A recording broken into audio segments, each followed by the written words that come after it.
Hello' viewers, welcome. আহকচোন আজি মোৰ বেলকনিলৈ।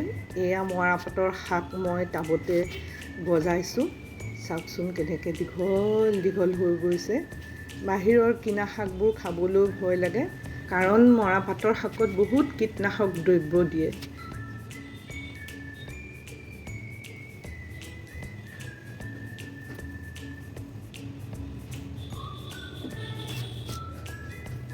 এই উঘালি লোৱা শাকবিলাক কেঁচিৰে কাটি তাৰ গুড়িবিলাক চফা কৰি ল'ব লাগিব। এইখিনি লৈ পেলাই এতিয়া মই এয়া ছাগলী মাংসৰ ফেট দেখিছেনে, বহুতে বাৰু এভইড কৰে খাবলৈ। তাৰ লগত এয়া মৰাপাতৰ শাকৰ কেনেকৈ আঞ্জা বনাওঁ চাওক। এয়া জলকীয়া ল'লোঁ অলপমান, বাকলি গুচাই লোৱা নহৰু ল'লোঁ, আৰু লগতে লাগিব এয়া পিঠাগুড়ি দেই। ফেটখিনি সদায় সৰু সৰু টুকুৰা কৰি ল'ব লাগে, তেতিয়াহে সিজিব। ফেট সিজিবলৈও অলপ সময় লাগে, যিহেতু ই মাংসই নহয় জানো। এনেকুৱা টুকুৰা হ'ব লাগিব। এতিয়া মৰাপাত শাকখিনি এনেকৈ হাতেৰে পকাই পকাই এডাল এডাল মৰাপাত লৈ এই গুড়িটো কেঁচি দি কাটি দিলোঁ।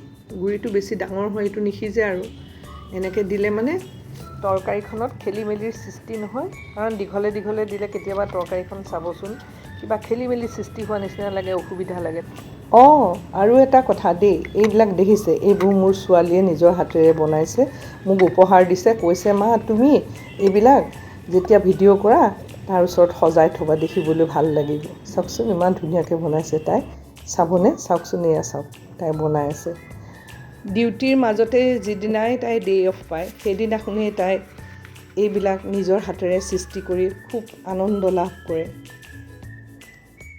এইবোৰ দেখিছে, সৰু সৰু পুতলা, এইবিলাক মমদানি, এইবিলাক হ'ল চাবোন। তাই চাবোনো বনাইছে কিন্তু দেই। এয়া চাওকচোন কি ধুনীয়া ধুনীয়া। তাৰপিছত এইটো দেখিছেনে নাই, কি ধুনীয়া ফুলৰ কুকি। তলতে আকৌ তাইৰ নামটো লিখি দিছে, মাৰ্চি বুলি। মই খুব ভাল পাইছোঁ এইবিলাক দেখি।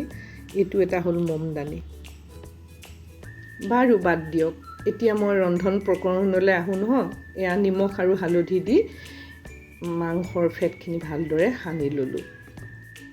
এইবিধ ব্যঞ্জন হ'ল যিবোৰ ল'ৰা ছোৱালীয়ে মৰাপাতৰ শাক খাবলৈ টান পায় বা বেয়া পায়, সিহঁতক এনেকৈ ছাগলী মাংসৰ ফেটৰ লগত মিলাই ভাজি পেলাই ধুনীয়াকৈ দিলে সিহঁতে গমেই নাপাব মৰাপাতৰ শাক খাইছোঁ বুলি।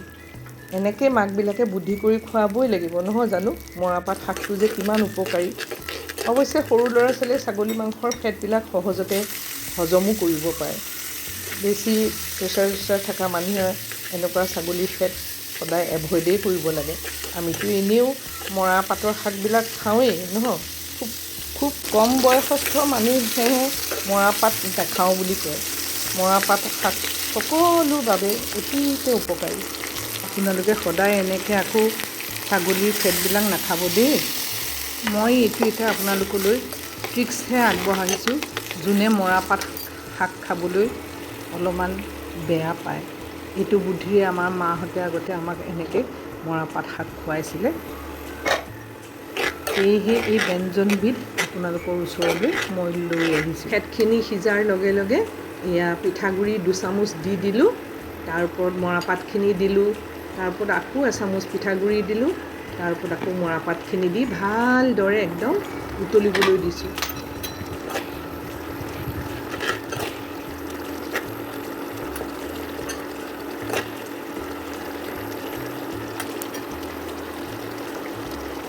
এতিয়া ইণ্ডাকশ্যনৰ চুইচটো কমাই দিলোঁ, আৰু এই উতলি থকা তৰকাৰীখন আৰু অকণমান ভালদৰে সিজিবলৈ দিওঁ। এইবাৰ চাওক, এয়া প্ৰায় আমাৰ এই আঞ্জাখন হৈ গ'ল।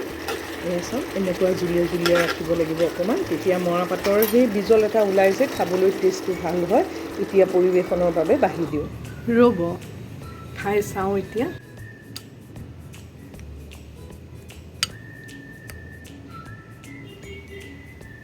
চাওঁ কেনেকুৱা লাগিছে, তিতা তিতা লাগিছেনে কেনেকুৱা লাগিছে, এবাৰ খাই চাওঁ।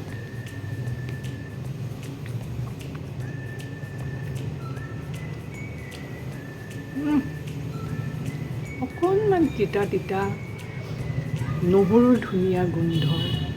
আপোনালোকে এনেকৈ এবাৰ বনাই খাই চাবচোন। ল'ৰা ছোৱালীবিলাকক এনেকৈ খুৱাই দিলে গমেই নাপাব সিহঁতে মৰা পাতৰ শাকৰ আঞ্জা খাইছে বুলি।